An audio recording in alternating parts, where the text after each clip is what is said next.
Hai minasang, jumpa lagi di channel K Studio. Nah, kita udah sampai di Minimania Puncak nih. Jadi Minimania itu adalah taman miniatur dunia. Ini untuk area parkirnya cukup luas ya. Jadi Minimania ini adalah tempat wisata edukasi. Jadi di sini kita bisa belajar landmark-landmark yang ada di dunia. Nah, untuk anak-anak bisa kita ukur dulu tingginya. Kalau sudah di atas 80 cm itu udah kena full ya tiketnya. Nah, ini loketnya. Jadi karena waktu itu aku kesini high season, itu udah paketan combo. Jadi untuk Sakura Park dan juga Minimania-nya. Dan ini untuk price listnya.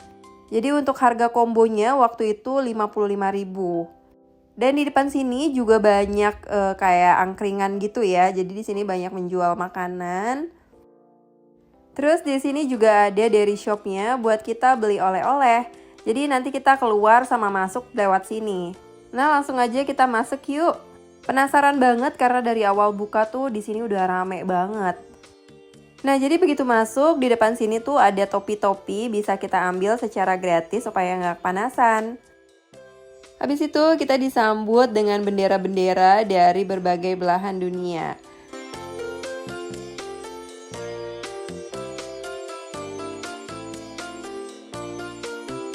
Terus di sini juga ada bola dunia dengan tulisan Minimania, mirip kayak di Universal Studio ya. Nah, langsung aja kita lihat ada apa aja sih di sini.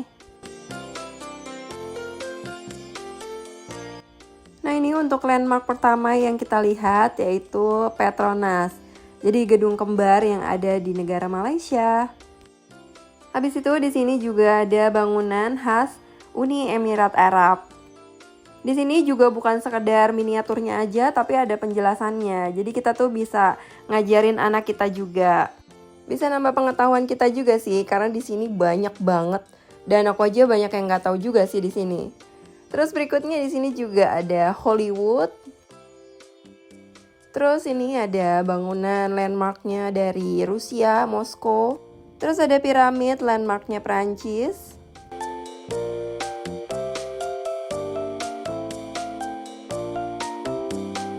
Nah, ini aku baru tahu juga, ini Kanada.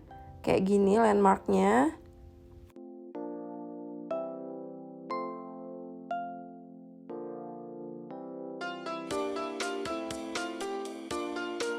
Terus ini Taj Mahal, landmark negara India.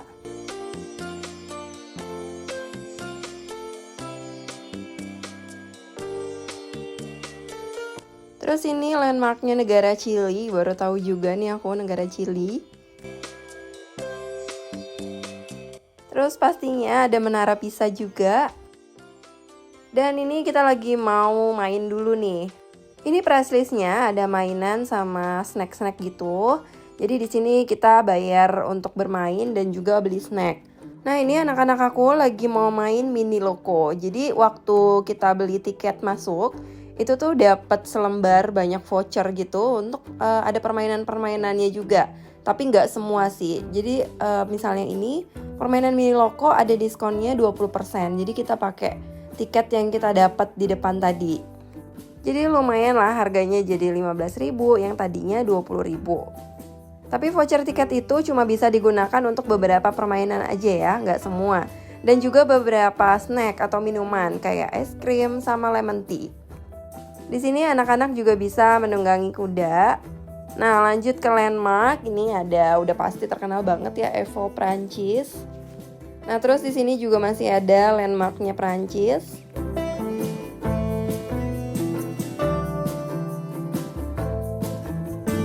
Habis itu kita ke Australia. Di sini ada Sydney Harbour Bridge dan juga ada Opera House. Permainan lainnya ini ada becak mini.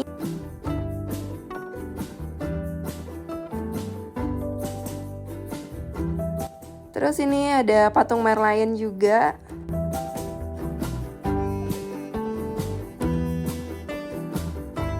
Terus kita juga bisa bermain panah di sini, ada untuk anak kecil dan juga dewasanya.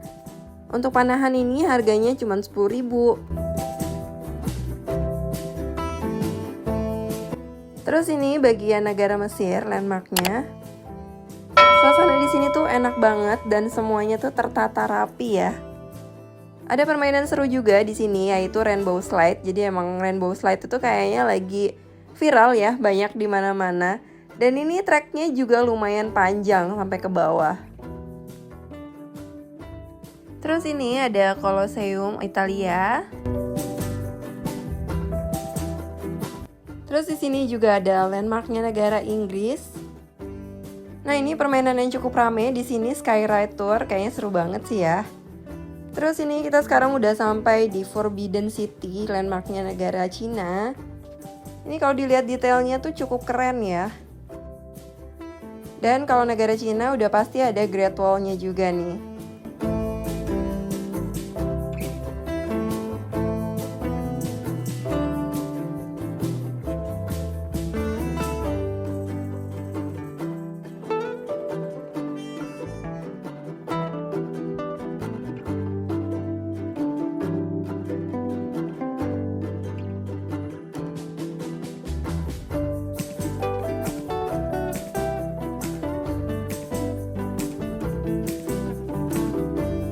Nah, sekarang kita udah di negara USA. Di sini ada Golden Gate Bridge dan juga ada patung Liberty-nya pasti ya.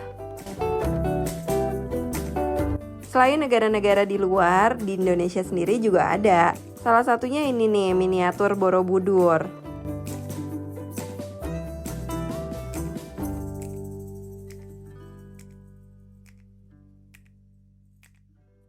Terus di sini juga ada landmarknya negara Vietnam. Dan masih banyak banget bangunan-bangunan khas di negara-negara lainnya.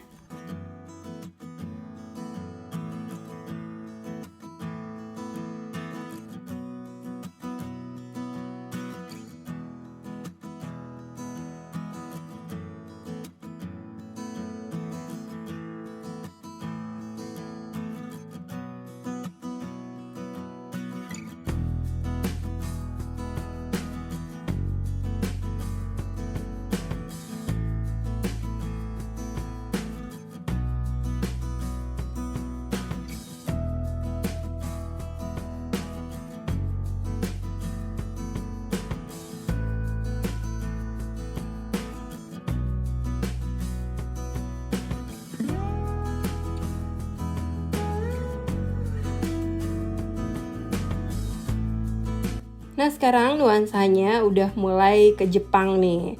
Lihat di sini banyak juga yang menjual makanan-makanan khas Jepang. Nah, bentar lagi kita udah mau mendekati Sakura Park-nya nih. Penasaran banget ya sama Sakura Park-nya karena itu yang viral banget. Tapi sebelum masuk Sakura Park, di sini juga masih ada permainan seperti karosel. Terus ada mobil aki juga nih. Senang banget pastinya anak-anak ya. Untuk permainan di sini menurut aku harganya juga cukup terjangkau, mulai dari 10.000 sampai 15.000. Atau kalau lagi nggak diskon sekitar 20.000 ya maksimal.